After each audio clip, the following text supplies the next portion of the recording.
চিঞ্জল চ্যাটার্জিকে নিজের আবিষ্কার দেখানোর সময় অখিলেশের লোকজন সবটা দেখে নেয়। হ্যাঁ বন্ধুরা, এমনটাই দেখা যাবে।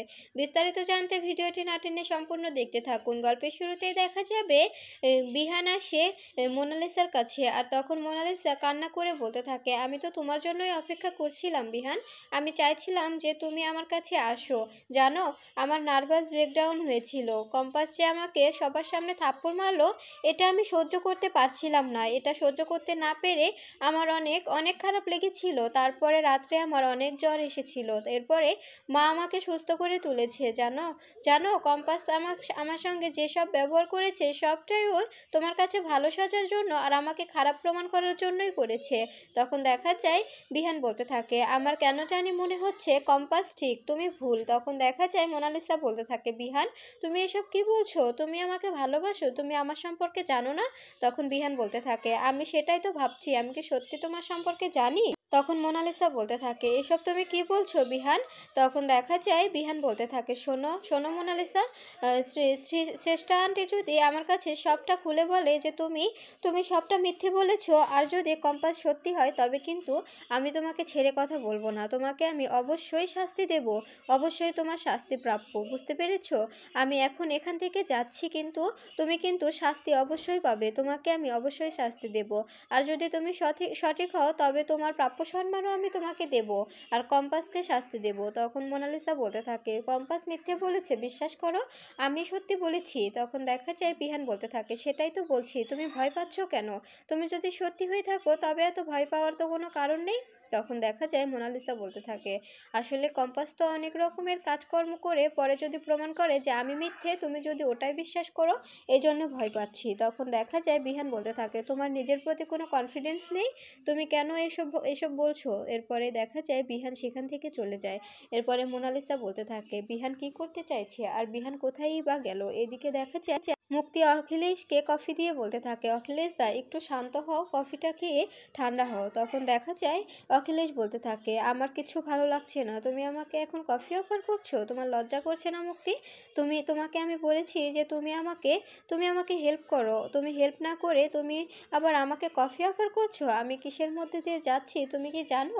তখন মুক্তি বলতে থাকে, আমি কি করতে পারি বলো? এখানে কি আমার কিছু করার আছে? আমি তো অনেক চেষ্টাই করছি। তখন অখিলেশ বলতে থাকে, শুধু চেষ্টা করলে হবে না, তোমাকে তোমাকে জানতে হবে মুক্তি, মুক্তি তোমাকে জানতে হবে ঋতুজা, কম্পাস, মেঘমালা ওরা সবাই মিলে কি প্ল্যান করছে, ওরা কি করতে চাইছে। কম্পাস কি ওর রিসার্চটা সম্পূর্ণ করেছে কিনা তোমাকেই খুঁজে বের করতে হবে। ঠিক তখনই প্রিয়া এসে বলতে থাকে, মুক্তিমাসি শোনো, তোমার সঙ্গে আমার কথা আছে। তখন দেখা যায় মুক্তি বলতে থাকে, কি হয়েছে প্রিয়া, তুই এতটা উত্তেজিত হয়ে আছিস কেন? তখন প্রিয়া বলতে থাকে, আসলে তুমি যে পুজোর আয়োজনটা করতে বলেছিলে না, আমি পুজোর আয়োজন করব, তখন বাবুলাল দা আমাকে বলল যে এসব কিছু করবি না, সব কিছু বড় বৌদি যেভাবে বলবে সেভাবেই হবে। তোমার কথা নাকি অমান্য করবে, তোমার কথা নাকি কোনোভাবে ওরা মানবে না। তখন দেখা যায় মুক্তি বলতে থাকে, এরকম করে বলছে বাবুলাল, আমি ওকে দেখাচ্ছি মজা। তখন দেখা যায় প্রিয়া আরও বানিয়ে বানিয়ে বলতে থাকে, আরও বলেছে যে আমি যদি তোমার কথা মতো চলি, তবে নাকি আমাকে বাড়ি থেকে বের করে দেবে। এদিকে দেখা যায় কম্পাস সৃঞ্জল চ্যাটার্জির বাড়ির সামনে এসে কলিং বেল চাপতে থাকে, কিন্তু সৃঞ্জল চ্যাটার্জি কোনোভাবে দরজা খুলে না। এদিকে কম্পাসের পিছু করতে থাকে সেই দুটো লোক। এরপরে কম্পাসের পিছু করতে করতে সৃঞ্জল চ্যাটার্জির বাড়ির সামনে এসে পৌঁছে। এরপরে কম্পাস দরজায় আবার নক করলে, তখন সৃঞ্জল চ্যাটার্জি দরজা খুলে দিয়ে বলতে থাকে, কে আপনি, কি চান? তখন দেখা যায় কম্পাস বলতে থাকে, আসলে আপনি কি অভিষেক ভৌমিককে চেনেন, আর আপনি সৃঞ্জল চ্যাটার্জি না? তখন লোকটি বলতে থাকে, হ্যাঁ হ্যাঁ চিনি তো, উনি কলকাতার একজন একজন টিচার ছিলেন, তাই না? তখন দেখা যায় কম্পাস বলতে থাকে, হ্যাঁ আমি ওর মেয়ে কম্পাস ভৌমিক। তখন দেখা যায় এদিকে অখিলেশ ছেলে দুটোকে ফোন করে বলতে থাকে, তোমরা কি ঠিকঠাকভাবে নজর রাখছো? ছেলে দুটো বলতে থাকে, হ্যাঁ স্যার, আমরা সব ঠিকঠাকভাবে নজর রাখছি। তখন অখিলেশ বলে দেয়, কোনোভাবেই চোখের আড়াল হতে দেবে না, সবসময় নজরে নজরে রাখবে। আর ওরা কি কি কথা বলছে সবটা জানার চেষ্টা করো। লোকগুলো বলতে থাকে, কিভাবে জানবো বলুন? আমরা তো অনেক দূরে আছি, আর ওই মেয়েটা ঘরের ভিতরে ঢুকে গেল। এরপরে এদিকে দেখা যায় সৃঞ্জল চ্যাটার্জি কম্পাসকে ঘরের ভিতরে নিয়ে গিয়ে কম্পাসের সঙ্গে কথা বলতে থাকে। কম্পাসকে বলতে থাকে, তুমি তুমি অভিষেক ভৌমিকের মেয়ে কম্পাস ভৌমিক?" তখন দেখা যায় সৃঞ্জল চ্যাটার্জির কথা শুনে কম্পাস হাসতে থাকে আর বলতে থাকে, "হ্যাঁ আঙ্কেল, আমি অভিষেক ভৌমিকের মেয়ে কম্পাস ভৌমিক।" তখন দেখা যায় সৃঞ্জল চ্যাটার্জি বলতে থাকে, "আমি আমি তোমার বাবার সঙ্গে অনেক অনেক কথা বলেছি, অনেক যোগাযোগ ছিল আমাদের। হঠাৎ করে একদিন তোমার বাবার সঙ্গে যোগাযোগ বিচ্ছিন্ন হয়ে গেল। আমি ভাবলাম যে ও হয়তো কোনো কারণে আমার সঙ্গে সম্পর্ক রাখতে চাচ্ছে না দেখে হঠাৎ করে আমার সঙ্গে সংযোগ বন্ধ করে দিয়েছে। আবার ভাবলাম কি বেঁচে আছে কি মরেই গেছে, এজন্য আর গায়ে লাগাইনি।" তখন দেখা যায় কম্পাস বলতে থাকে, "এমনটা কেন বলছেন?" তখন দেখা যায় সৃঞ্জল চ্যাটার্জি বলতে থাকে, "আচ্ছা তুমি যে এখানে এসেছো, আমার তুমি নাম্বারটা পেলে কোথায়?" এদিকে দেখা যায় ঋতুজা নিচে এসে বাবুলালকে ডাকতে থাকে আর বলতে থাকে, "বাবুলাল দা, তোমার এত বড় সাহস, তোমার এত বড় সাহস যে তুমি তুমি আমার কথার অমান্য করেছো। তুমি নাকি প্রিয়াকে বলেছো যে তুমি তুমি কিছুতেই আমার কথা শুনবে না, তুমি ঋতুজা যা বলবে সে তাই শুনবে।" তখন দেখা যায় বাবুলাল বলতে থাকে, "তুমি ভুল বুঝছো, তুমি ভুল বুঝছো। আমি শুধু বলেছি যে এবারের পুজো আচড়ার কাজ তো ছোট বৌদিই করে, তো ছোট বৌদি তো বাপের বাড়ি গেছে, এই জন্য বড় বৌদির সঙ্গে কথা বলে পুজোর আয়োজনটা আমি করে নেব, এটা আমি বলেছি, আমি তো কোনো দোষের কথা বলিনি।" তখন মুক্তি বলতে থাকে, "বেশি বাড়াবাড়ি করো না, কাজের লোক কাজের লোকের মতোই থাকবে। বেশি বাড়াবাড়ি করার চেষ্টা করলে ঘাড় ধাক্কা দিয়ে বাড়ি থেকে বের করে দেব, বাড়ি থেকে বেরিয়ে যাও।" তখন দেখা যায় বাবুলাল অঝরে কাঁদতে থাকে। এরপরে মুক্তি বাবুলালকে আরো কথা শোনাতে থাকে আর বলতে থাকে, "কেঁদে কোনো লাভ হবে না, বাড়ি থেকে বেরিয়ে যাও।" এরপরে কিঞ্জল এসে বলতে থাকে, "ছি মুক্তিদি, তুমি এমন করছো কেন? ওর সঙ্গে এমনভাবে কথা বলতে পারো না তুমি।" ঠিক তখনই ঋতুজা এসে বলতে থাকে, "কি হয়েছে রে?" তখন ঋতুজা বলতে থাকে, "কিছু হয়নি, তোকে এতটা ভাবতে হবে না।" তখন ঋতুজা বলতে থাকে, "আজকাল দেখছি তুই নিজেকে এ বাড়ির মালকিন বানানোর চেষ্টা করছিস।" তখন ঋতুজা বলতে থাকে, "কি বলতে চাই?" এই ঋতুজার কথা শুনে মুক্তি বলতে থাকে, "তুই কি বলতে চাইছিস ঋতুজা?" তখন ঋতুজা বলতে থাকে, "আসলে আমি জানতাম যে এ বাড়ির মালকিন হচ্ছে ঋতুজা চৌধুরী, আর ঋতুজা চৌধুরীর কথা মতোই এ বাড়ির সবাই কাজ করে।" এদিকে দেখা যায় মেঘমালা রুদ্রকে বলতে থাকে, "দেখি চলো তো নিচে যায়, এত চিৎকার চেঁচামেচি হচ্ছে কিসের জন্য?"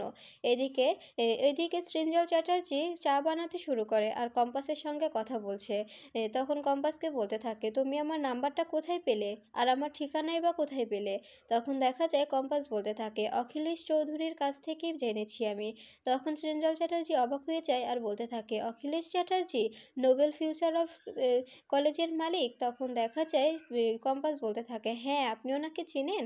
তখন দেখা যায় সৃঞ্জল চ্যাটার্জি বলতে থাকে, "হ্যাঁ, ওকে আমি খুব ভালো করেই চিনি, ওনাকে অভিজ্ঞান দত্তকে খুব ভালো করে চিনি আমি।" তখন কম্পাস বলতে থাকে, "আচ্ছা, ওরা ওরা আপনার সঙ্গে কিভাবে কানেক্টেড?" তখন দেখা যায় সৃঞ্জল চ্যাটার্জি বলতে থাকে, "আসলে তোমার বাবা একটা জিনিস নিয়ে গবেষণা করছিল।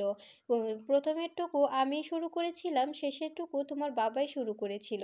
আর আমি জানি যে যেহেতু তুমি অভিষেক ভৌমিকের মেয়ে, আর তুমি অখিলেশ চৌধুরীর থেকে ঠিকানা নিয়ে এখানে এসেছো, তবে নিশ্চয়ই তোমাকে কেউ ফলো করছে।" এই বলে জানালা দিয়ে দেখতে থাকে সত্যি দুটো ছেলে কম্পাসকে ফলো করতে করতে বাড়ির সামনে এসে দাঁড়িয়ে আছে।